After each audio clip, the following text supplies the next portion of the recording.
আনুমানিক 7:25 এবং 7:50 এই সময়ের মধ্যে রাজধানীর কামরাঙ্গীরচর থানাধীন মাহাদিনগর এলাকার রক্সিগলি সংলগ্ন 10তলা একটি ভবনের 5ম তলায় চাঞ্চল্যকর একটা ডাকাতির ঘটনা সংঘটিত হয়। উক্ত ডাকাতির ঘটনার সাথে প্রত্যক্ষভাবে জড়িত থাকার অভিযোগে কামরাঙ্গীরচর থানা পুলিশ কামরাঙ্গীরচর থানা এলাকায় অভিযান পরিচালনা করে এ পর্যন্ত 4 জনকে গ্রেফতার করেছে।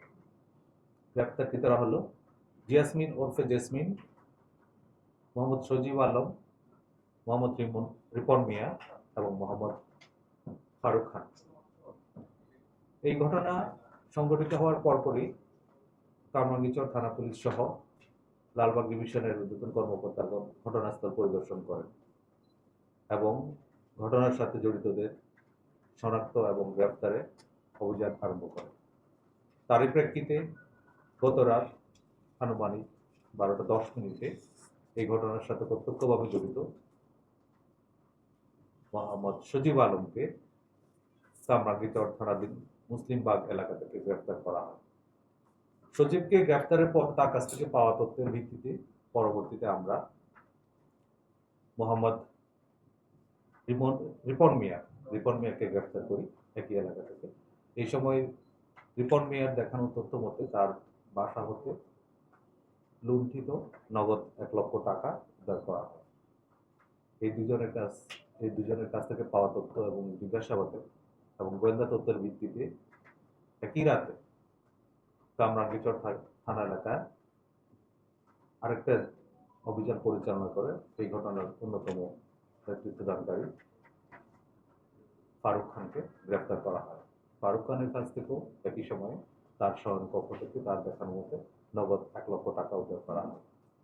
এই 3 জনকে গ্রেফতার করার পরে আমরা তাদেরকে ব্যাপক জিজ্ঞাসাবাদ করি এবং ঘটনার প্রকৃত রহস্য উন্মোচনের জন্য আমাদের তৎপরতা অব্যাহত রাখি।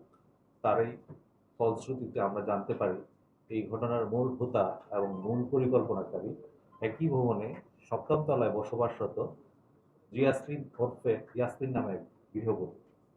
এই চাঞ্চল্যকর ডাকাতির ঘটনা তদন্ত করতে গিয়ে আমরা দেখলাম পুরো ডাকাতির পরিকল্পনা বাস্তবায়ন এবং ডাকাতি শেষ হওয়ার পর পর্যন্ত একক নেতৃত্ব সেই দিয়েছে এবং এ পর্যন্ত তাকে আমরা আজকে সকালে তার বাসায় অভিযান পরিচালনা করে গ্রেফতার করি এবং তার বাসা থেকে নগদ 20,000 টাকা উদ্ধার করতে পেরেছি।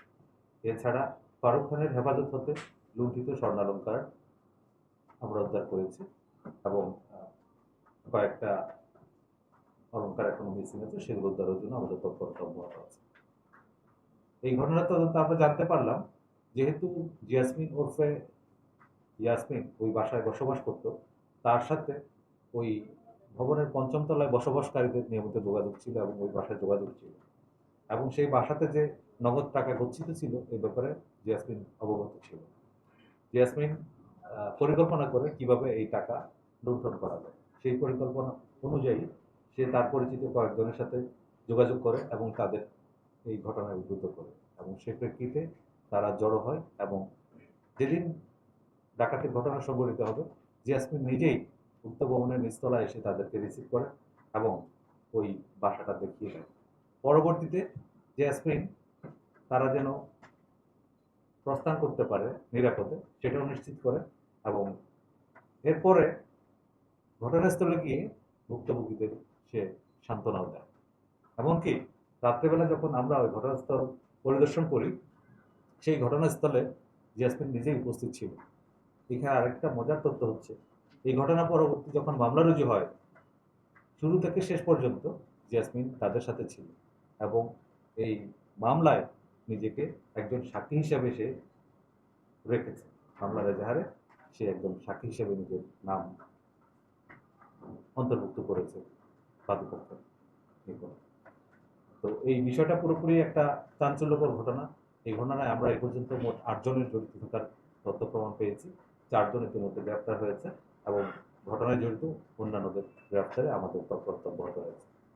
ধন্যবাদ আপনাদের।